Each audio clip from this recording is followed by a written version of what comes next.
The gunshot echoed across the empty road. Then came the sound that shattered everything. A dog crying. Not barking. Not growling. Crying. The kind of sound that made every person nearby freeze for a second. The kind of sound no animal should ever make. Officer Daniel Mercer lowered his weapon slowly. Smoke drifted from the barrel. For a brief moment, nobody moved. Nobody spoke. The afternoon air seemed to stop breathing. Then a black German shepherd collapsed onto the gravel shoulder of the road, blood spreading beneath its chest. The dog's legs twitched once, twice, then stopped. Silence. Pure silence. A woman standing near a gas pump covered her mouth.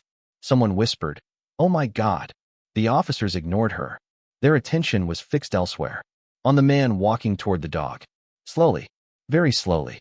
The man didn't run, didn't yell, didn't threaten anyone.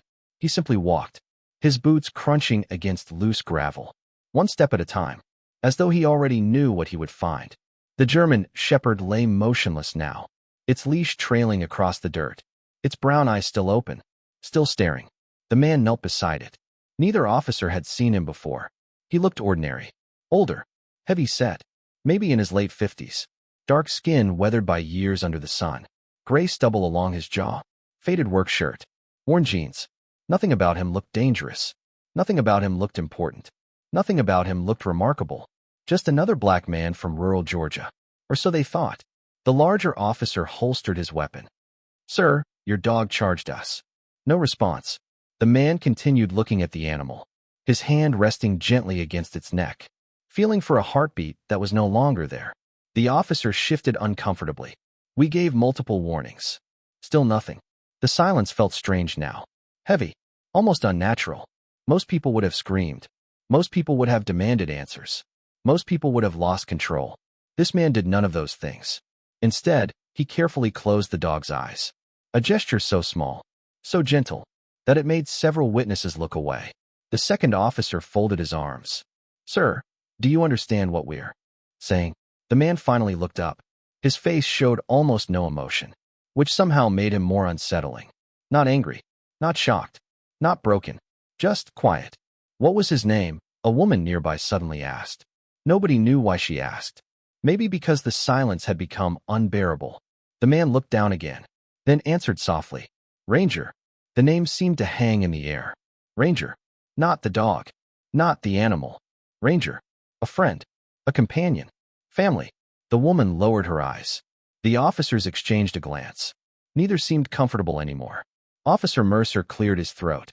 "Sir, we need you to step back." The man slowly stood. Tall. Much taller than he first appeared. Broad shoulders hidden beneath the loose shirt. The build of someone who had once been extremely powerful.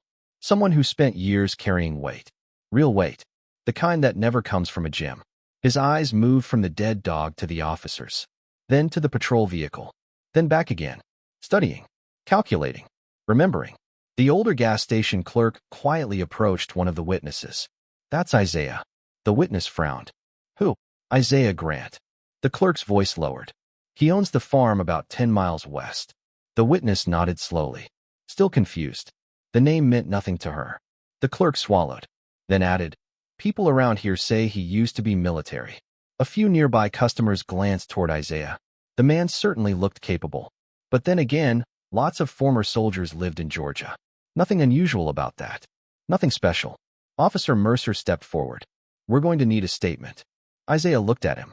Really looked at him. For the first time, the officer felt an unexpected chill crawl up his spine. Not fear.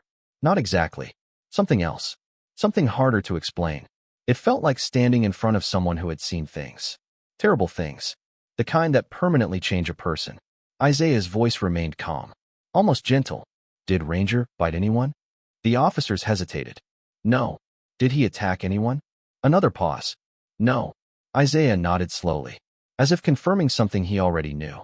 The officer quickly added, "He moved aggressively toward us." Isaiah didn't argue, didn't challenge him, didn't even react. He simply looked down at Ranger again. The silence returned. Longer this time. The late afternoon sun hung low over the highway, casting long shadows across the gravel. Somewhere in the distance, thunder rolled. A storm was coming. Nobody knew just how true that was. Because while the officers saw an overweight farmer mourning his dog, They had absolutely no idea who Isaiah Grant really was. No idea that 20 years earlier, entire enemy compounds had gone silent when his name appeared on an operations briefing. No idea that generals still remembered him. No idea that some classified missions remained sealed because of what he accomplished. And no idea that the quiet man standing over a dead German shepherd had once commanded some of the deadliest warriors America had ever produced. But they were about to find out. And when the truth finally arrived, everything would change. The storm arrived 20 minutes later. Dark clouds rolled across the Georgia sky. Thunder echoed over the highway. Most of the witnesses had already left. The gas station returned to its usual rhythm. Cars stopping, fuel pumps clicking, people pretending nothing unusual had happened. But some things refused to disappear. Especially death. Especially grief. Especially guilt. Ranger's body still lay beneath a gray blanket beside the service road. A county animal control truck was on its way. At least that's what the officers kept saying. On the surface, everything appeared routine. A report. A dead dog. Another day. Officer Daniel Mercer certainly treated it that way. He stood beside his patrol vehicle typing into a tablet, documenting events, checking boxes, following procedure. Dog displayed aggressive behavior. Type. Officers perceived immediate threat. Type. Force deployed. Type. Simple. Clean. Official. The report looked better than the truth. Reports often do. Across the parking lot, Isaiah Grant sat alone on a weathered wooden bench. Rain tapped softly against the gas station roof. His hands rested on his knees. Still, motionless. Most people would have gone home by now. Most people would have called friends, family, lawyers, someone. Isaiah stayed. Not because he was confused, because he wasn't finished saying goodbye. The old gas station clerk watched him through the window. His name was Walter Simmons, 72 years old, lived in the county his entire life. Walter knew almost everybody. And what he didn't know, he usually learned. Which was why something about Isaiah Grant bothered him. Not Isaiah himself. The situation. Because it didn't make sense. Walter remembered Ranger. Everybody did. The German shepherd had spent years riding beside Isaiah's pickup truck. Children petted him. Customers fed him treats. Farmers waved when they saw him. Ranger wasn't dangerous. Walter would have trusted that dog around a newborn baby. The officers didn't know that. But Walter did. A younger employee stepped beside him, still staring through the glass. Think he'll sue? Walter shook his head. No. The young man looked surprised. Why not? Walter kept watching Isaiah. Because angry men move differently. Silence. The young employee frowned. What does that mean? Walter took a slow breath. It means the dangerous ones get quiet. Outside, rain began falling harder. Isaiah remained seated, barely moving, like a man carrying a weight nobody else could see. Several miles away, inside a small farmhouse surrounded by acres of land, a phone rang. Nobody answered. The house was empty. Pictures lined the walls. Military photos. Family photos. A younger Isaiah standing beside helicopters. Soldiers. Flags. Dust-covered memories. The phone rang again. Then voicemail. A woman's voice. Isaiah, it's Sarah. Pause. I heard what happened. Another pause. I'm coming over. Click. Back at the gas station, the rain transformed into a downpour. Thunder shook the windows. Officer Mercer climbed into his cruiser. His partner, Officer Kyle Brennan, followed. Both men looked eager to leave. The situation was finished, at least in their minds. Kyle glanced through the windshield. Still sitting there. Mercer shrugged. Dog owners get emotional. The statement sounded reasonable, but even he didn't fully believe it. Something about Isaiah continued bothering him. The silence. The calmness. The eyes. People usually argued. Isaiah hadn't. People usually demanded justice. Isaiah hadn't. People usually tried proving officers wrong. Isaiah hadn't done that either. Instead, he asked only two questions. Did Ranger bite anyone? Did Ranger attack anyone? Nothing else. The memory lingered. Kyle started the engine. You think internal affairs will care? Mercer snorted. It's a dog. Silence. The words hung in the vehicle. Neither officer realized that several feet away, Walter had heard every word. It's a dog. Walter looked toward Ranger's covered body. Then toward Isaiah. Something inside him tightened. Because for some people, a dog isn't a dog. It's family. It's loyalty. It's the last connection to someone they've lost. And Walter knew something the officers didn't. 3 years earlier, Isaiah buried his wife. Cancer. Slow. Cruel. The entire county attended the funeral. Everybody except outsiders knew what happened afterward. Isaiah disappeared. Not physically. Emotionally. The farm remained. The crops remained. The work remained. But Isaiah changed. Only one thing seemed capable of reaching him. Ranger. The dog slept beside his bed, rode in his truck, walked his fields. For 3 years, the German Shepherd had been the only living creature consistently sharing Isaiah's days. And now Ranger was gone. Walter looked toward the patrol car, then toward Isaiah. A bad feeling settled into his chest. Not because he feared violence. Quite the opposite. Because Isaiah still hadn't shown any. And men carrying real pain rarely reveal it immediately. Sometimes it arrives later. Much later. A black pickup truck suddenly pulled into the station, water spraying beneath its tires. The truck stopped hard. A woman stepped out. Mid-50s.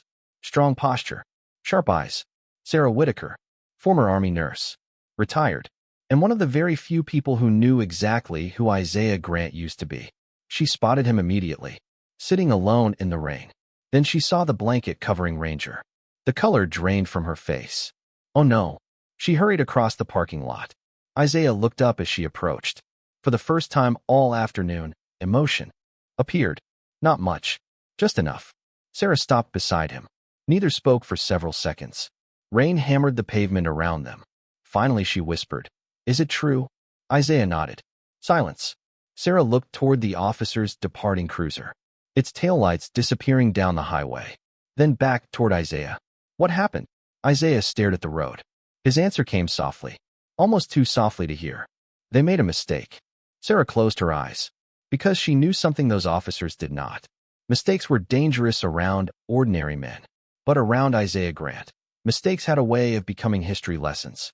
And somewhere inside the growing storm, a chapter of Isaiah's life that had remained buried for 20 years was beginning to wake up. The rain didn't stop until after midnight. It hammered the tin roof of Isaiah Grant's farmhouse for hours. Heavy. Relentless. Like the memories trying to force their way back inside. Sarah Whitaker stayed. Not because Isaiah asked. Because she knew better than to leave. The farmhouse kitchen smelled faintly of coffee and wet earth. A single lamp glowed above the wooden table. Everything else remained dark. Isaiah sat near the window. The same chair he always used. A half-finished cup of coffee untouched beside him. Sarah watched him carefully. In 30 years of friendship, she had learned something important. The quieter Isaiah became, the more worried people should be. Not because he was violent. Because silence was how he processed pain. And Isaiah Grant had just lost the last living companion from the hardest chapter of his life. For a long time neither spoke. The rain filled the room with sound. Finally Sarah broke the silence. You should get some sleep. Isaiah looked toward the storm outside. No. One word. Nothing more. The answer didn't surprise her. Sleep wasn't coming tonight.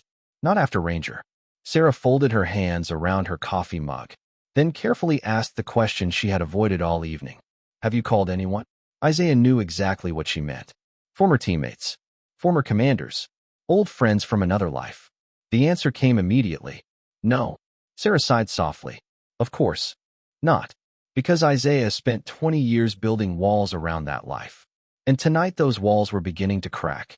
Not because he wanted them to. Because pain has a way of finding old doors. A flash of lightning illuminated the kitchen. For a brief second, photographs hanging on the wall became visible. Sarah glanced toward them. Pictures most visitors never noticed. Young soldiers. Desert landscapes. Military aircraft. One photograph sat slightly apart from the others. A younger Isaiah standing beside 6 men. All smiling. All wearing uniforms. Only 2 survived. Isaiah. And one other. Sarah looked away. Some memories deserved privacy. The old landline phone suddenly rang. Both looked toward it. Once. Twice. 3 times. Nobody called this late. Isaiah finally reached for the receiver. Grant. Silence. Then a familiar voice. Isaiah. The man speaking sounded older now. Tired. But Isaiah recognized him immediately. Colonel Michael Reeves. Retired. Former commanding officer.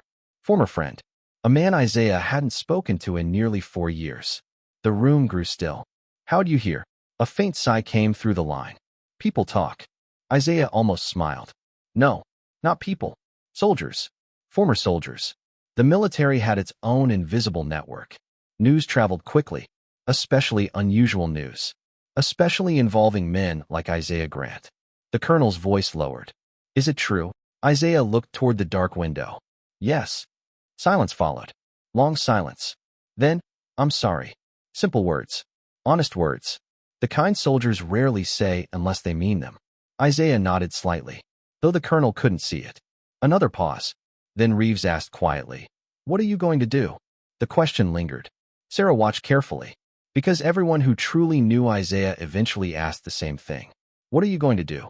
Isaiah finally answered. "Tomorrow I'll bury my dog." Silence. The colonel exhaled slowly, because that answer told him everything. And nothing. After a few more minutes the call ended. The kitchen returned to silence. Sarah stared at Isaiah. "You know they're already talking." He nodded. She continued. "The old unit." Another nod. "The veterans." Again. "The people who know who you are." Isaiah remained quiet. Outside, thunder rolled across the fields. Finally, Sarah leaned forward. "Do the officers know?" For the first time that night. Isaiah almost laughed. A sad laugh. Brief. Humorless. "No." Sarah shook her head slowly. Neither officer had looked beyond the farmer. The truck. The old jeans. The gray beard. They saw exactly what they expected to see. Nothing more. Nothing less. A retired black farmer living alone in the countryside. Invisible. Ordinary. Safe to dismiss. Safe to underestimate. The storm continued outside. Miles away, Officer Daniel Mercer sat inside his own house reviewing paperwork. His wife watched television. The family dog slept near the couch. Everything felt normal. Until the station phone rang. Mercer frowned. Almost midnight. Nobody liked late-night calls. He answered. "Mercer."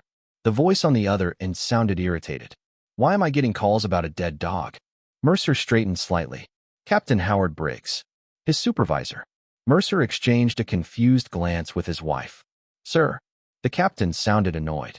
"I've had 3 calls." Pause. 3. Mercer frowned. "About what?" Silence. Then, "About Isaiah Grant." The name felt strange coming from his captain. Mercer sat up straighter. "Who called?" Another pause. The captain sounded almost embarrassed. "One retired Army colonel." Mercer blinked. "What?" Then a retired brigadier general. Silence. Mercer's stomach tightened. The captain continued. "And 5 minutes ago." Pause.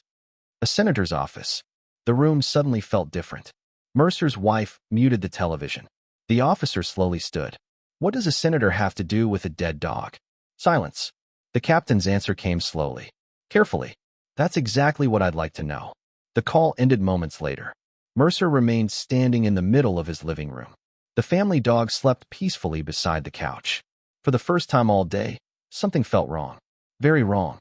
Meanwhile, inside the farmhouse, Isaiah finally stood from the kitchen table. The rain had weakened. The storm was moving east. He walked into the hallway. Past old photographs. Past memories. Past an entire lifetime he rarely revisited. Then stopped in front of one framed picture. Sarah followed quietly. The photograph showed a military ceremony. Several decorated officers. One president. And a much younger Isaiah Grant. The citation beneath the frame remained simple. No details. No explanation. Just a date. And a name. Sarah looked at the picture. Then at Isaiah. The same realization returning. The officers thought they had killed a farmer's dog. What they actually did was wake up a man whose name still carried weight in places they couldn't even imagine. And by morning, that weight would start becoming very difficult to ignore. The next morning arrived cold and gray. The storm had passed, but nothing felt lighter. Not for Isaiah Grant. Not for Officer Daniel Mercer. And certainly not for the people who were beginning to hear the story. Sunlight struggled through thick clouds as Isaiah stood alone beneath a large oak tree on the western edge of his property. A freshly dug grave waited beside him. Simple, quiet, respectful, exactly the way Ranger deserved. The German shepherd lay wrapped in a dark green blanket. Wildflowers rested beside him. Nothing expensive, nothing dramatic, just love. Sarah Whitaker stood nearby, hands folded, silent. A few neighbors had come too. Walter Simmons, 2 local farmers, an elderly couple from the church. Nobody spoke much, because everyone understood. This wasn't really about a dog. Not entirely. It was about companionship, loyalty, loss, the things people only understand after they've lived long enough. Isaiah knelt beside Ranger one final time, his weathered hand resting against the blanket. For several seconds, he remained motionless, then quietly said, "Thank you." Nothing else. No speech. No tears. Just 2 words. The simplicity made it hurt even more. Several people lowered their eyes. Sarah felt her throat tighten, because she remembered another funeral. 3 years earlier, the day Isaiah buried his wife. He had spoken the same 2 words then. Thank you. The memory lingered. The grave was filled. The flowers arranged. The gathering slowly dispersed. Life moving forward, at least on the surface. Across town, Officer Mercer walked into the Willow County Sheriff's Department carrying coffee and a growing sense of unease. The feeling hadn't left since the call from Captain Briggs. The retired colonel. The retired general. The senator's office. None of it made sense. It was a dog, wasn't it? Mercer entered the station, immediately sensing something had changed. People stopped talking when he walked in. Not completely, just enough. The way people do when a conversation suddenly becomes uncomfortable. The officer frowned. Deputy Collins sat behind the front desk reviewing paperwork. Mercer approached. "What's going on?" The deputy glanced up, then away. Not a good sign. "You should talk to the captain." Mercer's stomach tightened. "Why?" The deputy hesitated. Then, "Because he's in a bad mood." Pause. "And because somebody from Washington called." Silence. Mercer stared. "What?" The deputy nodded. "Twice." The officer laughed. A nervous laugh. "About a dead dog?" The deputy didn't laugh back. That bothered Mercer immediately. Very immediately.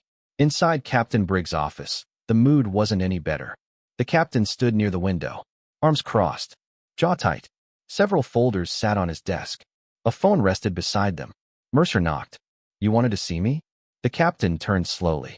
The expression on his face erased any remaining confidence. "Sit down." Mercer obeyed. The captain remained standing. Never a good sign. Finally, who exactly is Isaiah Grant? The question caught Mercer off guard. "A farmer." Silence. The captain stared, then opened one of the folders. "Wrong answer." Mercer blinked. The captain slid a document across the desk. The officer looked down. Several lines were blacked out. Others remained visible. His eyes moved slowly, then stopped. Stopped completely, because the name at the top read, Isaiah Grant below it. Unit status. Classified. Several additional pages followed. Military commendations. Operational awards. Presidential citations. Most heavily redacted. But enough remained visible. Enough to create questions. Lots of questions. Mercer's pulse quickened. "What is this?" Captain Briggs looked exhausted. The answer came slowly. "Hey, headache." Silence. Then, a very large headache. The captain sat down. For the first time. And somehow that felt worse. "I spent half the morning talking to people who shouldn't know my name." Mercer swallowed. The captain continued. "Retired generals." Pause. "Former Pentagon officials." Another pause. "And somebody from the Department of Defense." The room felt smaller. Much smaller. Mercer looked back at the documents. The blacked-out sections suddenly seemed more intimidating than the visible ones. What did he do? The captain laughed once. Humorless. "Apparently nobody can tell me." Pause. "Or they're not allowed to." Silence. Mercer stared at the paperwork. His confidence from yesterday continued fading. Fast. Very fast. Because the story was changing. And changing in ways he couldn't control. Meanwhile, 60 miles away, inside a secure conference room in Atlanta, another conversation was taking place. A retired Army colonel sat across from a retired major general. A television screen displayed a photograph. Isaiah Grant. Taken only months earlier. Standing beside his pickup truck. Ranger sitting faithfully beside him. The room remained quiet. Finally, the major general spoke. "Has anyone talked to him?" The colonel shook his head. "No." Silence. The general leaned back, thinking. Then, "Good." The answer surprised several people. The general continued. "If Isaiah starts making phone calls." Pause. "We'll know." Nobody disagreed. Because every person in that room understood something local law enforcement did not. Isaiah Grant wasn't famous. He wasn't political. He wasn't wealthy. And he hadn't worn a uniform in years. But there were still people in very powerful places who answered when he called. The problem? Nobody knew whether Isaiah intended to call anyone. Not yet. and sitting alone on his farmhouse porch that evening, staring at the empty spot where Ranger always used to lie, Isaiah Grant remained completely silent. But silence, everyone was beginning to learn, did not mean powerless. Sometimes it meant the exact opposite. The story reached social media before sunset. Not the whole story, just enough. A photograph, a dead German shepherd, 2 patrol cars, a black farmer standing beside a blanket-covered body. That was all it took. People began sharing it, commenting, arguing, speculating. Most of them had no idea who Isaiah Grant was, but they knew what loss looked like. And loss has a way of speaking a universal language. By evening, thousands had seen the image. By midnight, someone else saw it. Someone who hadn't spoken to Isaiah in nearly 12 years. Thousands of miles away, inside a waterfront home overlooking the Chesapeake Bay, retired Master Sergeant Ethan Cole stared at his tablet. His coffee grew cold beside him. The photograph remained on the screen. He zoomed in, closer, then froze. No. His wife looked up from the couch. What? Ethan didn't answer immediately. His eyes remained fixed on the image. The older man. The posture. The shoulders. The eyes. Even after all these years, he recognized them instantly. That's him. His wife frowned. Who? Silence. Then, Commander Grant. The room grew quiet. Because she knew that name. Not personally. Through stories. The kind soldiers tell when nobody else is listening. Stories that sound impossible. Until enough people tell the same one. Ethan immediately reached for his phone, then stopped, his thumb hovering over the screen. For several seconds he simply stared, thinking. Because there was one rule everyone who served under Isaiah Grant understood. Never bother him unless it truly mattered. The problem? This mattered. Very much. Back in Georgia, Isaiah spent the evening repairing a section of fence damaged by the storm. The work wasn't necessary. Not tonight. But grief often needs somewhere to go. His hands moved automatically. Hammer. Wire. Wood. Simple tasks. Simple rhythm. The kind that kept memories from becoming too loud. The empty space beside him felt wrong. Every few minutes his eyes drifted toward it. Toward the place Ranger should have been. Then reality returned. Again. And again. And again. The pain never arrived all at once. It came in waves. Small. Unexpected. Relentless. Sarah watched from the porch. She understood. Some wounds don't bleed. The worst ones rarely do. A pickup truck suddenly rolled into the driveway. Then another. Then a third. Sarah frowned. Isaiah looked up. The vehicle stopped. Several men stepped out. Older men. Gray hair. Weathered faces. Military posture. Nobody smiled. Nobody waved. They simply stood there. For a moment, nobody moved. Then one of the men spoke. Permission to enter the property, sir? The words carried across the evening air. Sarah closed her eyes. Because she recognized what was happening immediately. The past had arrived. Isaiah stared at the men, then slowly set down the hammer. The first visitor approached. Ethan Cole, former Delta operator, former team leader, former subordinate. The man stopped several feet away. His eyes drifted toward the empty space near the porch, then toward Isaiah. Finally, we heard. Silence. Isaiah nodded. Nothing more. No explanation needed. The others approached. One by one. Handshakes. Quiet nods. No speeches. No dramatic reunion. Just respect. The kind forged under circumstances most people could never imagine. Sarah counted 7 men. Every one of them had traveled hours. Some farther. Just to stand on that farm. Just to let Isaiah know he wasn't alone. One of the men looked toward the sunset. Then softly said, Ranger saved my hand. Several others smiled faintly.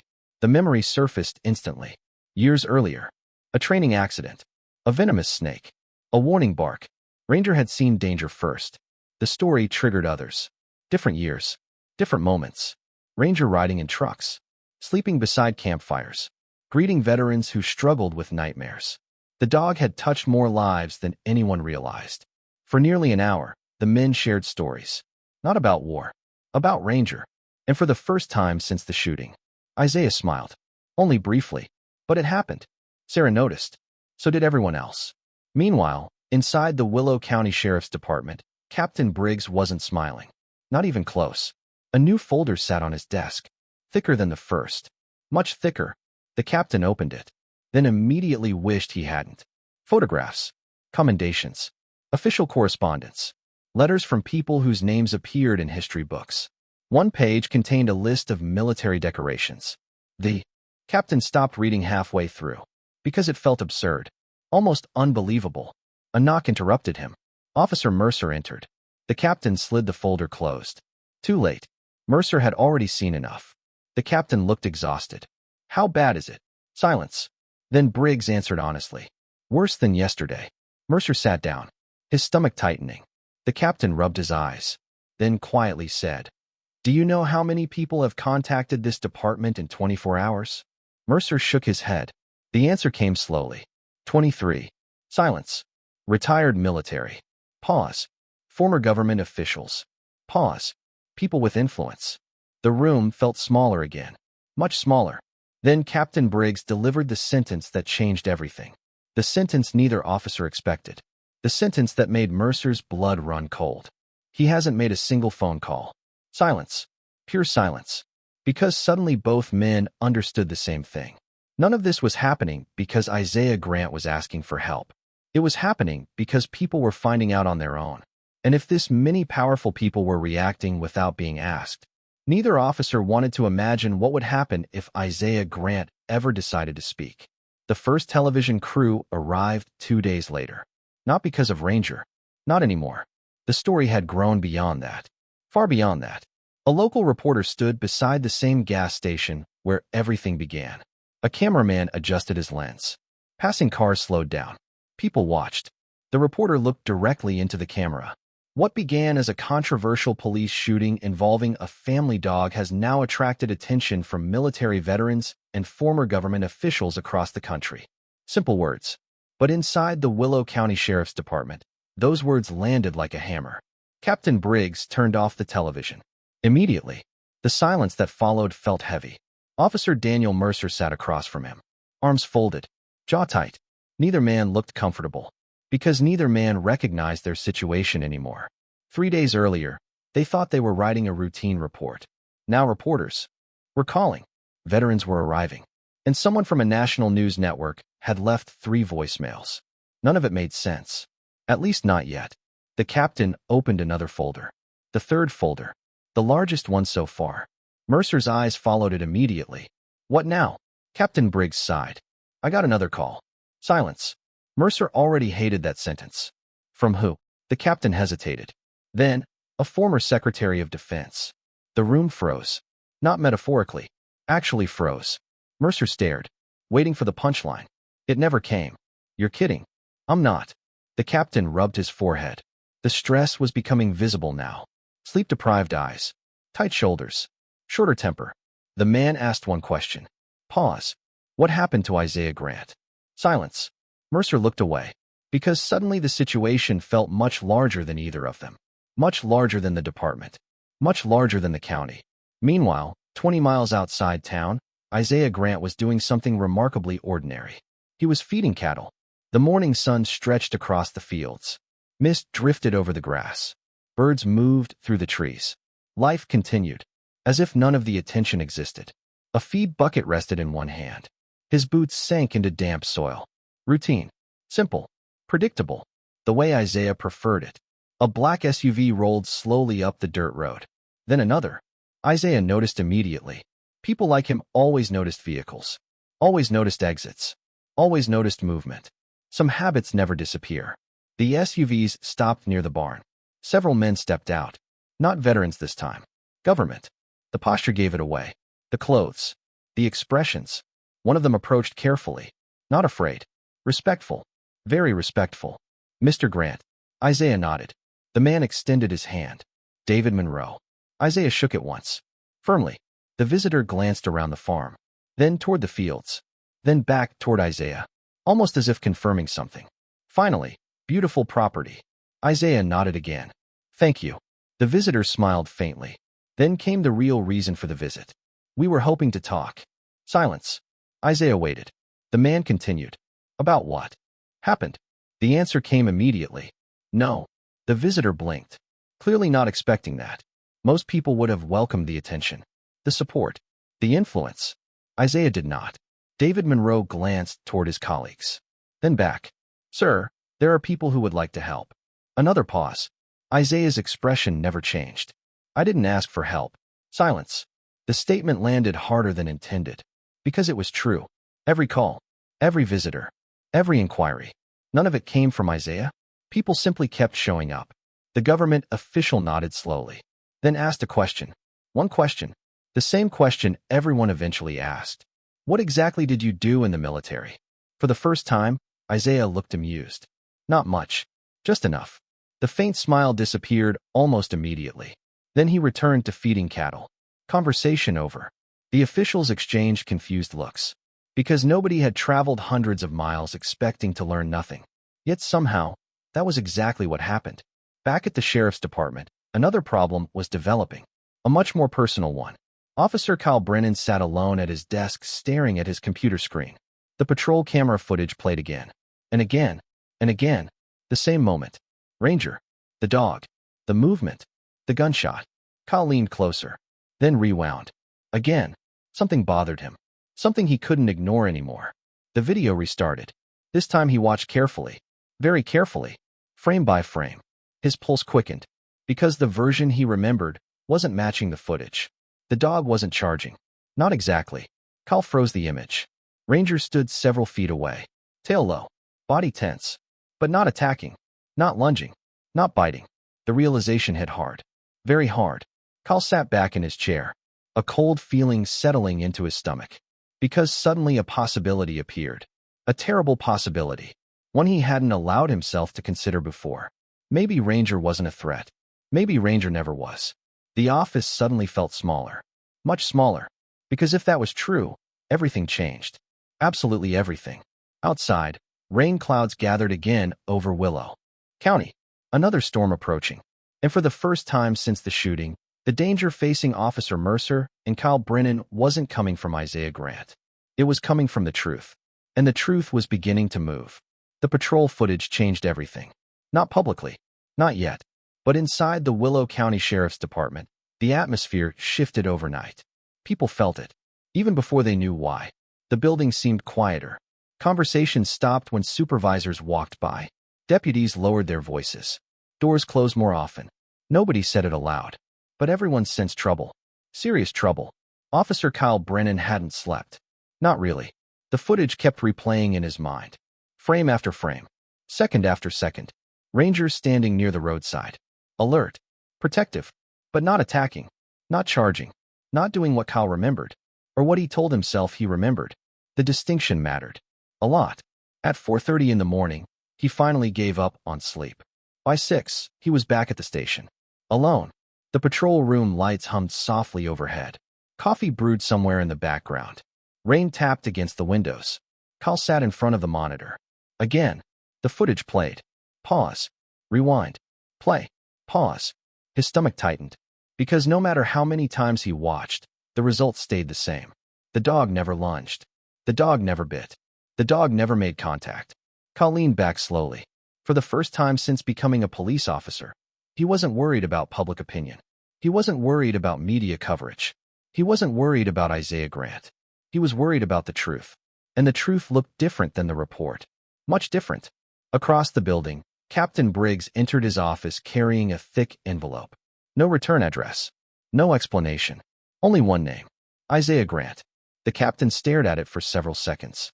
Then opened it. Inside sat a single photograph. Nothing more. No letter.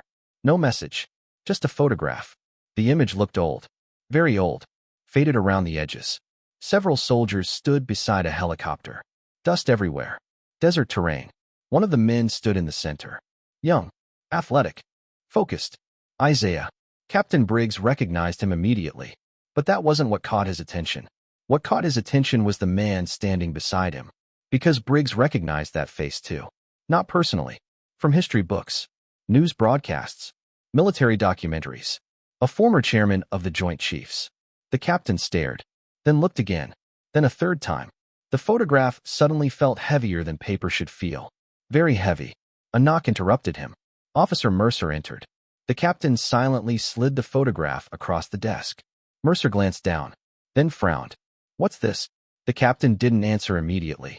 Because he wasn't sure how. Finally. I think somebody's trying to tell us something. Silence.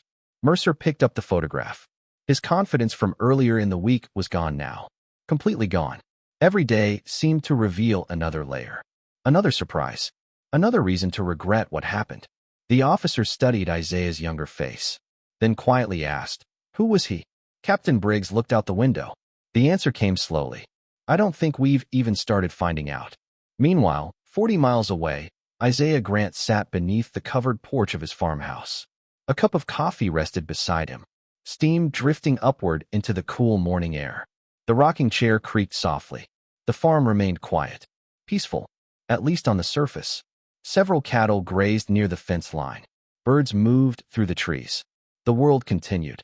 But one thing was missing: the familiar sound of Ranger's footsteps. Isaiah still caught himself listening for them, still glanced toward the driveway, still expected to see a German shepherd lying beside the porch. Grief worked that way, especially after routine becomes love. A pickup truck rolled slowly into the property.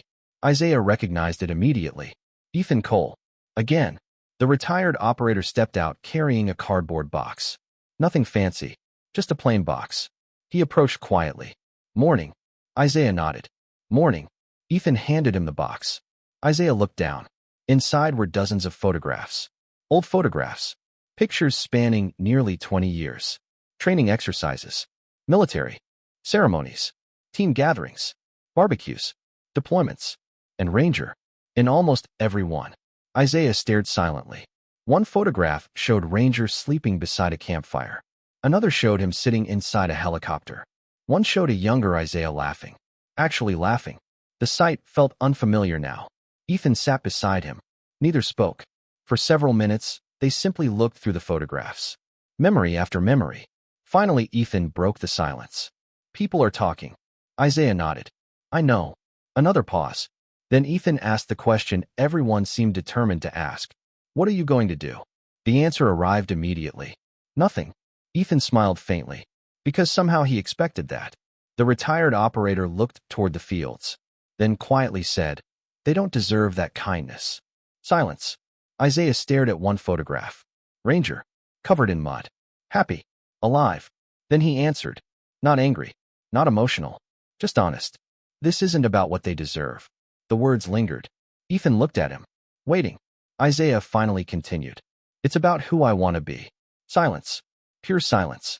Because Ethan understood immediately.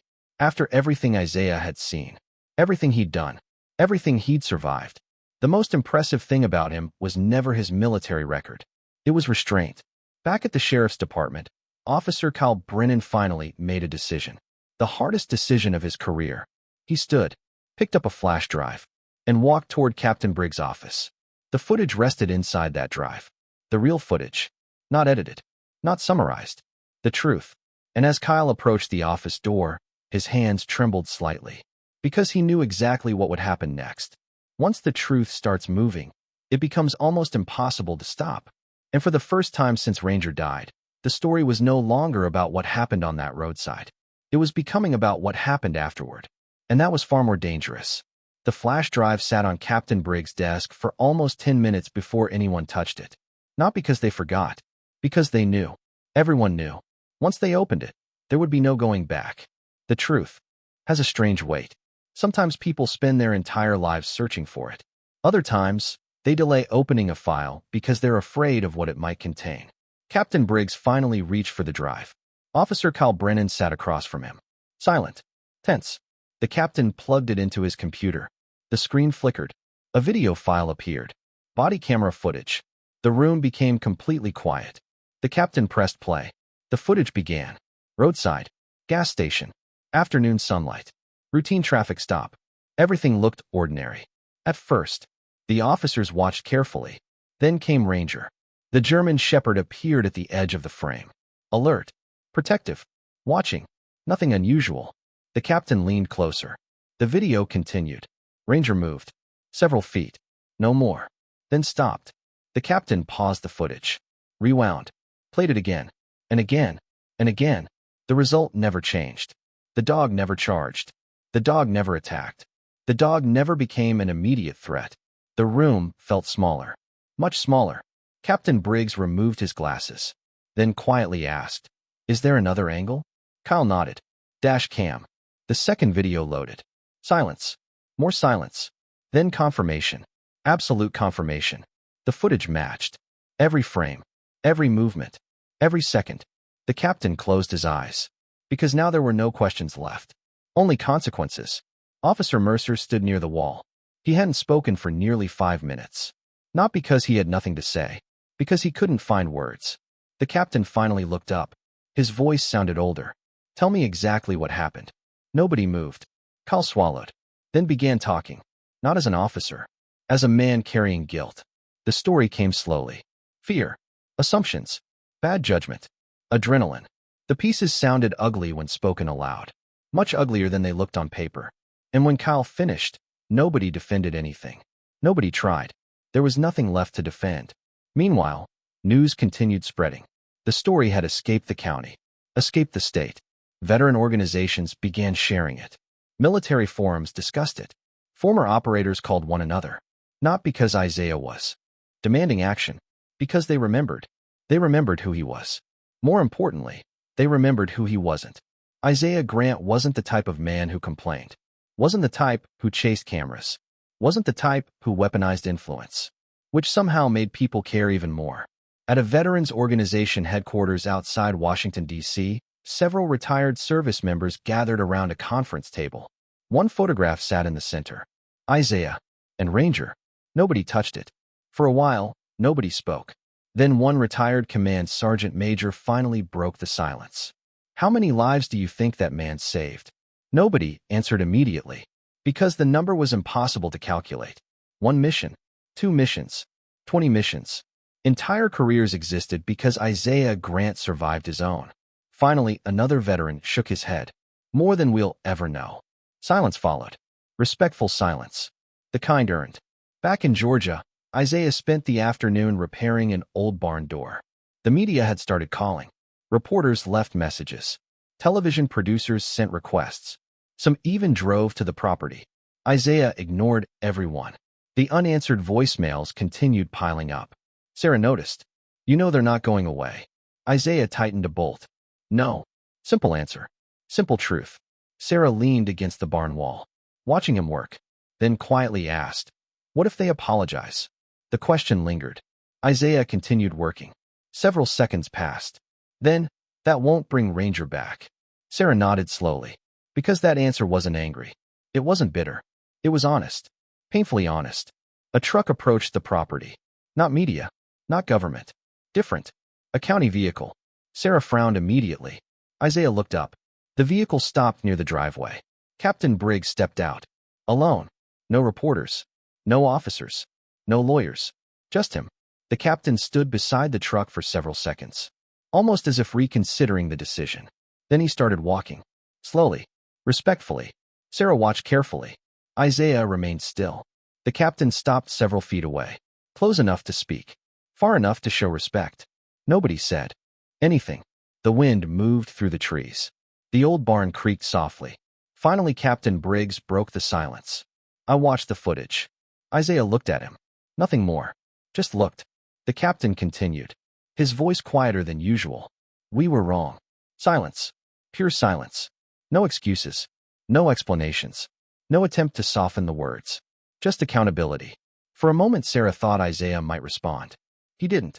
The captain lowered his eyes. Because somehow that silence felt heavier than anger. Much heavier. Then came the sentence he never imagined saying. Not as captain. Not as a law enforcement officer. Simply as a human being. I'm sorry. The words drifted across the farm. Simple. Honest. Real. The captain waited. Seconds passed. Then Isaiah finally spoke. The first words he directed toward law enforcement since Ranger died. What happens next? The question landed like a stone. Because suddenly this wasn't about public relations. Or investigations. Or headlines. It was about character. And Captain Briggs knew it. Very soon, everyone else would too. Captain Briggs stood quietly beneath the old barn roof. The wind moved through the fields. The smell of rain still lingered in the air. And Isaiah Grant's question remained hanging between them. What happens next? Simple words. But they carried enormous weight. Because everyone standing there understood something. This was no longer about Ranger. Not entirely. This was about responsibility. The captain took a slow breath. then answered honestly. An investigation. Silence. The footage has already been reviewed. Pause. Internal Affairs has been notified. Another pause. And the district attorney's office requested copies this morning. Isaiah listened. Expression unchanged. The captain continued. We're going to follow the facts. The words sounded professional, reasonable, expected, yet somehow they felt incomplete. Because facts alone weren't why Briggs came to the farm. Both men knew it. The captain lowered his eyes briefly, then added, I should have come sooner. Silence. For the first time since arriving, Isaiah nodded slightly. Not agreement. Acknowledgement. The difference mattered. Captain Briggs understood immediately. After several more minutes, he returned to his truck. No cameras. No press statements. No dramatic confrontation. Just one man, leaving with a heavier conscience than when he arrived. Sarah watched the vehicle disappear down the dirt road, then looked toward Isaiah. You believe him? Isaiah stared across the fields. The answer came slowly. I think he means it. Silence. Sarah waited. Then, is that enough? The question lingered. Because it wasn't really about Briggs. It was about forgiveness. Accountability. Justice. The things people struggle to define when pain becomes personal. Isaiah didn't answer immediately. Instead, he looked toward the small hill where Ranger was buried. The fresh earth remained visible beneath the oak tree. Finally, no. The answer wasn't angry, just truthful. And somehow that made it harder to hear. Meanwhile, inside Willow County Sheriff's Department, Officer Kyle Brennan was having a conversation he had avoided for days. The conference room felt unusually small. Internal Affairs investigators sat across from him. Not hostile, not friendly, professional, which somehow felt worse. One investigator opened a notebook, then asked a simple question. When did you first realize the report didn't match the footage? Kyle looked down. The answer took several seconds. 3 days ago. Silence. The investigator nodded, then wrote something. Nothing dramatic, just ink on paper. Yet every word felt permanent. Another question followed. Why didn't you come forward immediately? Kyle closed his eyes briefly. Because he already knew the answer sounded terrible. Fear. Embarrassment. Hope that someone else would notice first. Hope that maybe he was wrong.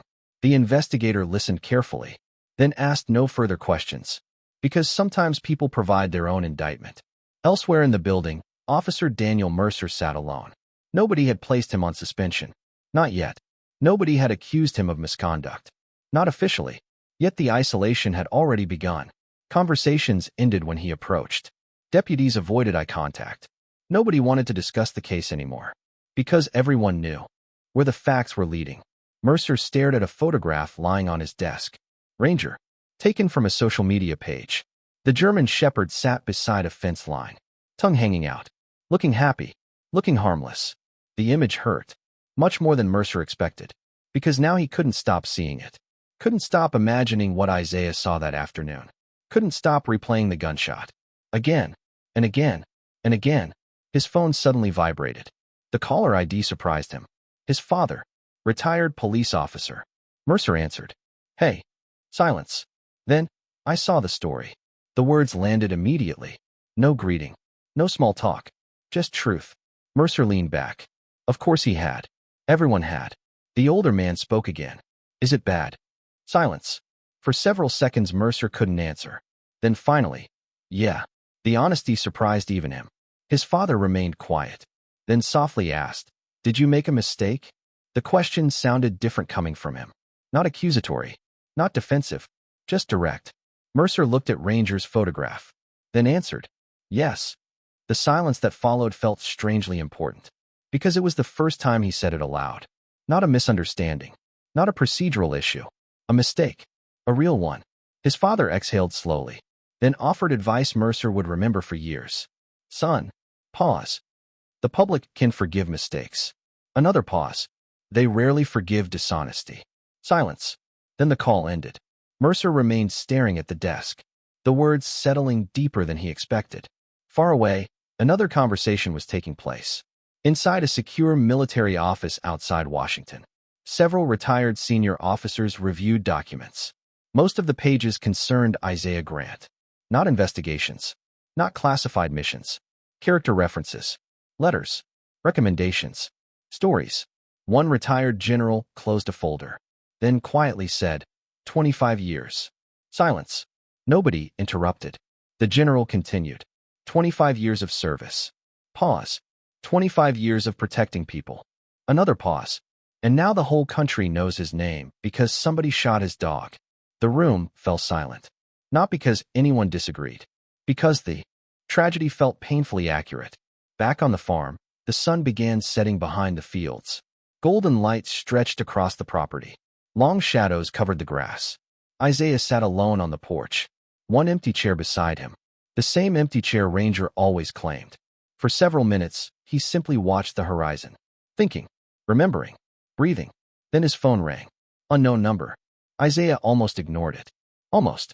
But something made him answer. Grant. Silence. Then a familiar voice. A voice he hadn't heard in years. Years. The moment Isaiah recognized it, he sat up straighter. Not from fear. Not from surprise. From memory. The voice spoke calmly. Isaiah. Pause. I think it's time we talked. And suddenly, for the first time since Ranger died, the story was no longer moving toward the local sheriff's department. It was moving toward Isaiah's past. And that past was far bigger than anyone in Willow County realized. The voice on the phone belonged to a man almost nobody in Willow County had ever heard of. But decades earlier, entire military commands had listened when he spoke. Isaiah recognized him immediately. General Thomas Harrington, retired 4-star, former Joint Special Operations Commander. One of the few men who knew every chapter of Isaiah Grant's military career, including the chapters still buried behind classified files. The porch suddenly felt quieter. The evening breeze moved through the fields. Crickets chirped in the distance. And for a moment, Isaiah found himself staring toward Ranger's grave. The fresh earth remained visible beneath the oak tree. A reminder of why any of this was happening. The general spoke first. I heard about the dog. Silence. Not awkward silence. Respectful silence. The kind shared between people who understood loss. Finally, Isaiah answered. Yeah. A single word. Nothing more. The general didn't push. He never had. Instead, he asked, How are you holding up? The question lingered. Isaiah almost laughed. Not because it was funny. Because so many people kept asking the wrong questions. The media wanted headlines. The government wanted statements. The public wanted reactions. Very few people simply asked how he was doing. Isaiah stared toward the horizon, then answered honestly. Some days are easier than others. The general understood immediately, because grief doesn't move in straight lines, especially when grief arrives carrying older wounds. The conversation drifted naturally after that, not toward investigations, not toward police departments, toward memories, old missions, old friends, old stories. For nearly 30 minutes, they talked. And somewhere in the middle of that conversation, something important happened. Isaiah smiled. A real smile. The first one Sarah had seen in days. She noticed from the kitchen window and quietly left him alone. Because healing often begins in small moments, not dramatic ones. Across the country, another conversation was taking place. Inside a conference room at a national veterans organization, several retired military leaders sat around a table. A large television displayed the image now circulating online. Isaiah, Ranger, the gas station. One retired admiral leaned back in his chair, then shook his head slowly. I still can't believe it. Silence. Another man looked toward the screen. What? The admiral pointed. That after everything he did. Pause. This is how America learns his name. Nobody answered. Because nobody disagreed. Years of sacrifice. Years of service. Years of protecting people who would never know his face. And now, a photograph beside a dead dog. The irony felt cruel. Back in Willow County, Captain Briggs spent most of the next day answering questions. Internal affairs, county officials, reporters. Every conversation felt identical. The facts hadn't changed. The footage remained the footage. The truth remained the truth. What changed was public awareness. People were paying attention now. A lot of people. And attention has a way of making uncomfortable facts impossible to ignore. Around noon, Briggs received another visitor. Not military. Not media. A lawyer. The captain immediately expected the worst. Lawsuits. Investigations. Public pressure. The usual sequence. Instead, the attorney delivered unexpected news. Mr. Grant hasn't retained legal counsel. Briggs blinked. What? The lawyer nodded. We offered. Silence. The captain stared. The attorney continued. Several firms offered. Pause. He declined all of them. The room grew quiet. Because somehow, that sounded exactly like Isaiah Grant. No publicity. No spotlight. No grandstanding. The attorney gathered his papers. Then paused before leaving. One final observation. You know what's strange? The captain frowned. What? The attorney smiled faintly. Most people fight hardest when they have power. Silence. Mr. Grant seems determined not to use his. The statement lingered long after the attorney left. Meanwhile, Officer Daniel Mercer sat alone in his patrol vehicle parked near a small lake outside town. Off duty. Thinking. The same thoughts. Over and over. The mistake. The footage. The dog.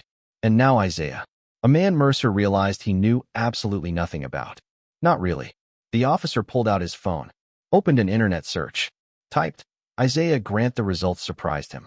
Not because there was a lot. Because there wasn't. Almost nothing. No interviews. No books. No social media. No political statements. Just fragments. Mentions in old military publications. A few photographs. Several award references. And countless missing details. The gaps felt larger than the information itself. Mercer stared at the screen. The realization slowly forming. People with ordinary lives leave records. People like Isaiah leave shadows. The thought unsettled him. Because it suggested a truth he hadn't fully accepted yet. The most important thing about Isaiah Grant wasn't what anyone knew. It was what nobody knew. Late that evening, Isaiah walked to Ranger's grave carrying a folding chair. The sky above the farm glowed orange and purple. The air felt cooler, calmer. He sat quietly beneath the oak tree. No phone, no visitors, no conversations, just silence. The kind of silence Ranger used to share with him. Minutes passed. Then an hour. The sun disappeared completely. Stars emerged overhead. And sitting there alone in the darkness, Isaiah finally allowed himself to feel the full weight of the loss. Not the media attention. Not the investigations. Not the headlines. The loss. The empty passenger seat. The missing footsteps. The absence. Because beneath every story the public was telling, there remained a much simpler one. A man had lost his best friend. And that wound was still fresh. Very fresh. Far away, in offices and conference rooms across the country, powerful people continued discussing Isaiah Grant. What should happen? What could happen? What might come next? But none of them realized something important. The next chapter of the story wouldn't be decided by generals, or politicians, or lawyers. It would be decided by Isaiah himself. And for the first time since Ranger died, he was beginning to think about what that decision might look like. The decision came 3 days later. Not in a courtroom, not in front of cameras, not during some dramatic press conference. It happened on a quiet morning beneath the same oak tree where Ranger was buried. The grass still carried traces of dew. Sunlight filtered through the branches. The farm remained peaceful. Isaiah sat alone in the folding chair, coffee cooling beside him, thinking. The same question had followed him for days. What happens next? Not for the department, not for the officers, for him. Because everyone seemed focused on punishment. The media wanted accountability. The public wanted consequences. Veterans wanted justice. All reasonable. Yet none of those things answered the question that mattered most. What kind of man did Isaiah Grant want to be now? The answer arrived quietly, the way important answers usually do. Without fanfare. Without applause. Just clarity. Hours later, Captain Briggs received a phone call. The caller ID stopped him cold. Isaiah Grant. For several seconds he simply stared, because after everything that happened, Isaiah had never called anyone. Not once. The captain answered immediately. Mr. Grant. Silence. Then Isaiah's calm voice. I'd like to meet. The captain straightened. When? The answer came without hesitation. Today. By noon, Captain Briggs drove back to the farm. This time he wasn't alone. Officer Kyle Brennan sat beside him. Neither man spoke much during the drive. The silence felt earned. Both understood why they were there. Not because the department ordered it, because Isaiah requested it. And that mattered. A lot. When they arrived, Sarah noticed immediately. She stood near the porch, watching. Isaiah waited beneath the oak tree, near Ranger's grave. The location wasn't accidental. Nothing about Isaiah was accidental. The two officers approached slowly. Kyle looked exhausted. The last week had aged him. Guilt often does that. Captain Briggs stopped first. Kyle remained slightly behind him. Nobody spoke. The wind moved softly through the leaves overhead. Finally, Isaiah broke the silence. "Thank you for coming." The captain nodded. Kyle lowered his eyes.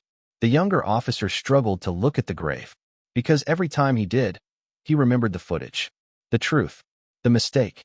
Isaiah studied him quietly, not judging, not excusing, simply observing, then asked, "How are you doing?" The question stunned everyone, especially Kyle, because he expected anger. Questions, accusations, not concern, certainly not concern.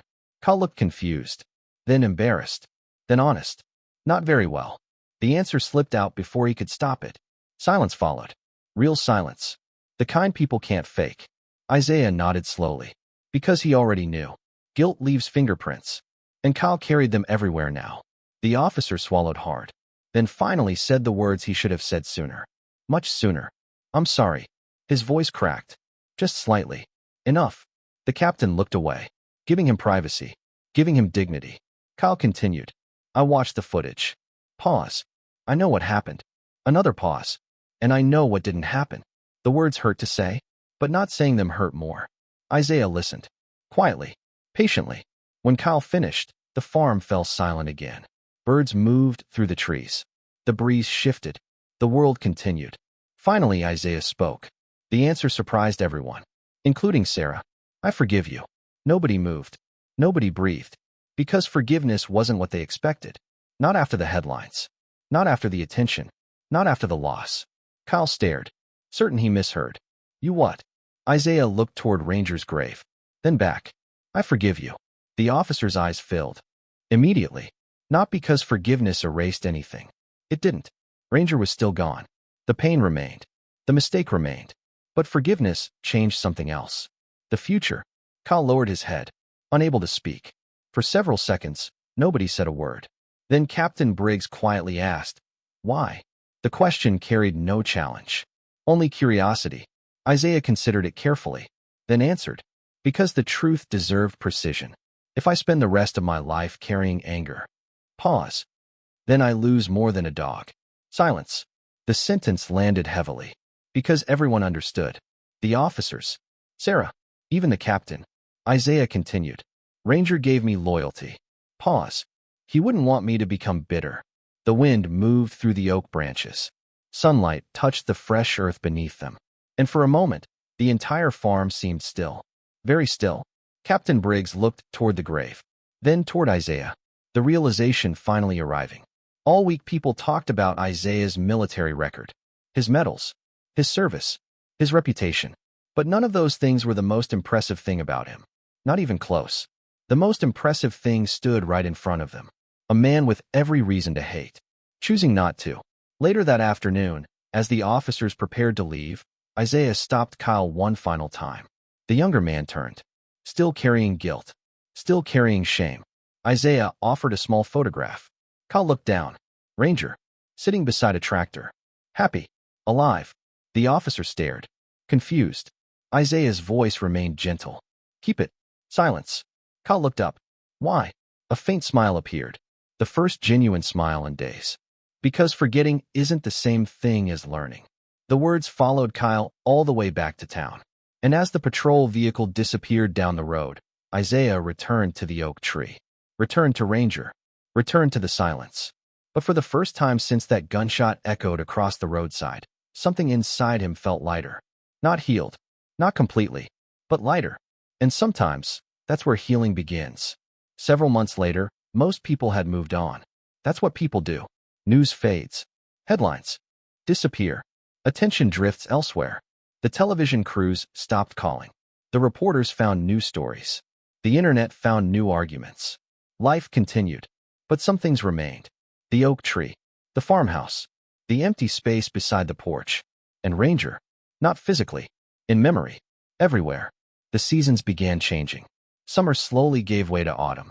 Golden leaves covered the fields surrounding Isaiah Grant's property. Morning air turned colder. The sun arrived later. The farm remained beautiful, quiet, peaceful, the way Isaiah liked it. One Saturday morning, a small convoy of pickup trucks rolled onto the property. Nothing unusual, at least not anymore. Veterans visited often now. Old friends, former teammates. Men and women connected by memories few outsiders could understand. But this gathering felt different. Much different. Sarah noticed immediately. So that's what you've been planning. Isaiah looked up from a fence post he was repairing. A faint smile appeared, the kind that revealed absolutely nothing, which usually meant he was hiding something. The trucks parked near the oak tree. Dozens of people stepped out. Former soldiers, neighbors, local families, children. Even Walter Simmons arrived. The old gas station clerk climbed slowly from his truck. What is all this? Nobody answered. Instead, they started unloading lumber, tools, concrete, paint. The activity spread across the property. People working, talking, building. Isaiah watched quietly, hands in his pockets, not directing anyone, just observing. By late afternoon, the project finally became clear. A memorial, not a giant one, not expensive, not dramatic, just meaningful. Beside Ranger's grave stood a beautifully crafted wooden bench. Simple, strong, built by people who cared. A small bronze plaque rested beneath it. The inscription contained only a few words. Ranger, faithful friend, loyal companion, good boy, nothing more. Nothing needed. Several people wiped their eyes. Even Walter. Especially Walter. Because somehow those 4 simple words said everything. The gathering continued into the evening. Food appeared. Stories appeared. Laughter appeared. For the first time in a very long while, the farm sounded alive again. Children ran through the grass. Veterans shared memories. Neighbors exchanged stories. The pain wasn't gone, but it no longer stood alone. Something else existed beside it now. Community. As the sun began setting, Captain Briggs arrived. Not in uniform, just a man. He approached quietly. Several people recognized him. Several didn't. Nobody caused a scene. Isaiah spotted him immediately, then nodded toward the bench. The captain walked closer, studying the plaque, studying the oak tree, studying the fresh life surrounding a place that once represented loss. Finally he spoke. It's beautiful. Isaiah nodded. Yes. Silence. The captain sat on the bench. For several moments neither man spoke. The sunset painted the fields gold, the same color Ranger's fur used to glow beneath evening light. Finally Briggs broke the silence. The investigation is over. Isaiah looked toward the horizon. The captain continued. The findings were released. Pause. The mistakes were acknowledged. Another pause. Changes are being implemented. Silence. No celebration. No triumph. Because some victories arrive carrying sadness. Isaiah nodded once, then quietly said, Good. The captain looked at him, waiting. But Isaiah had nothing else to add. Because accountability was never the point. Character was. The captain understood. For the first time completely. A few minutes later he stood, then extended his hand. Isaiah shook it. No words required. Just respect. Real respect. The kind impossible to demand. The kind earned. As darkness slowly settled over the farm, people gathered around small lanterns and folding tables. Stories continued. One veteran told a story about a mission overseas. Another shared a memory involving Rangers stealing sandwiches. Laughter echoed across the property. And sitting quietly beneath the oak tree, Isaiah listened. Not speaking much, just listening, the way he always had. At some point Sarah sat beside him. Neither spoke for several minutes. Then she finally asked, Do you miss him? The question sounded ridiculous the moment it left her mouth. Of course he did. But Isaiah understood what she meant. The deeper question, the real question, how much? Isaiah looked toward Ranger's grave, then toward the people gathered nearby. The families, the veterans, the neighbors, the lives connected by one dog, one friendship, one loss. Then he answered, Every day. Silence. Sarah nodded. Because that was the truth. The honest truth. Some losses never fully disappear. They simply become easier to carry. The stars emerged overhead. One by one, the farm grew quieter. People began heading home. Truck engines started. Goodbyes were exchanged. Eventually, only a few remained. Isaiah stood from the bench. Slowly, carefully, then walked toward the oak tree. Toward Ranger.